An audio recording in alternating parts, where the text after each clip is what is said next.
God bless Miss Rowland here, age 32, gunned down January 21st, 2025 in Collinsville, Illinois by these three monsters.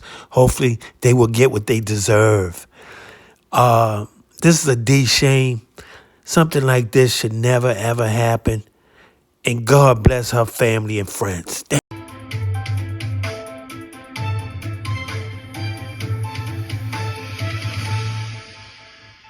Collinsville woman's life, shocking multiple communities and wrecking multiple lives. Thanks for joining us here at 5. I'm Corey Stark. I'm Samantha Jones. The major case squad cracking the case in this Metro East murder that's left so many stunned and in mourning. Portia Rowland is the victim in this killing. She was fatally shot last Tuesday morning outside her Collinsville home. She was warming up her car when a gunman took aim. First Alert 4 Shoshana Stahl is live in Collinsville, where the new details are coming out in this murder-for-hire plot. Shoshana. Corey, tonight loved ones mourning the loss of a life taken far too soon. Portia Rowland killed in a murder-for-hire plot by her girlfriend's soon-to-be ex-husband. Now tonight, that home where she was killed outside of has a memorial growing outside of it with flowers, candles, and pictures of Portia. Someone saying that there's someone she made people feel special and loved. I think they want Portia's life to be what people focus on, not how her life ended. A community mourning the loss of 32-year-old Portia Rowland, who was killed outside her Collinsville home last week. She would just really pursue excellence in everything she did, whether that was athletics or academics or her job with the sewer district. Pastor Sharon Ottenreith is officiating the funeral for Portia Monday night, and after sitting down with her family, learned how much joy and light Portia radiated. I've met with hundreds of families at this point to plan funerals, and I know everyone is precious, but I was not prepared for Portia. Like, I wasn't prepared for how highly they spoke of her. She just seemed like a really extraordinary person. 3 men have been charged in her murder. The state's attorney says Sammy Schaefer, the husband of Portia's girlfriend, paid $10,000 for her to be killed. This was not a random act of violence, but rather this was a calculated and cold-hearted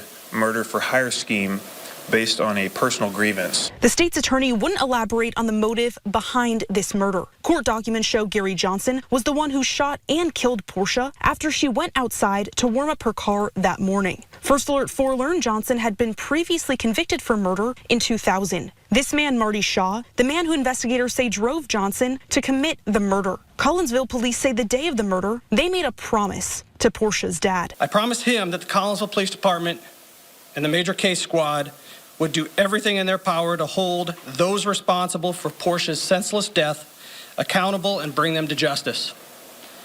Today, I'm extremely proud to say that we kept that promise. Detectives followed 200 leads, served 30 search warrants, and used license plate readers to track the car and the men responsible for the murder. The murder happening just days before Portia's 33rd birthday. The grief of how short her life was, particularly given the good that they felt she had put into the world, the positive impact she had had, that was cut to 32 years when she could have had so many more years of a positive impact in the world. As family and friends mourn the life taken too soon, they also want to hold on to the legacy Portia is leaving behind. Community grew wherever she went, which I thought was just a beautiful, testament to someone's life.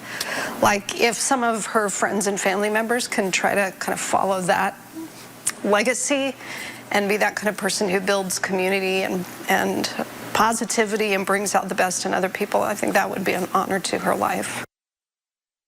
And Shoshana, a big piece of this puzzle coming out today, you just mentioned this, one of the guys is already a convicted killer. What else are you learning about that?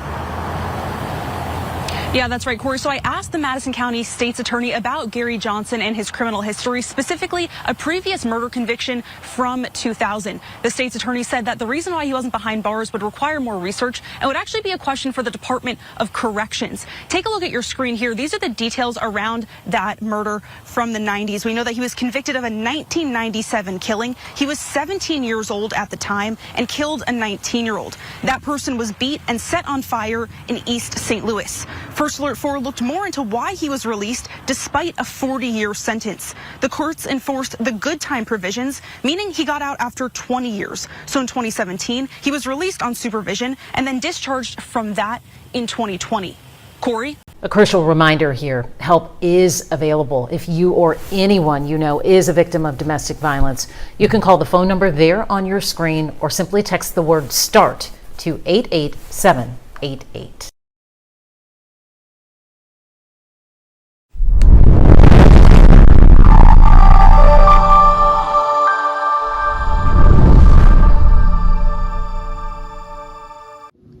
Thanks for watching. We appreciate you. Please subscribe.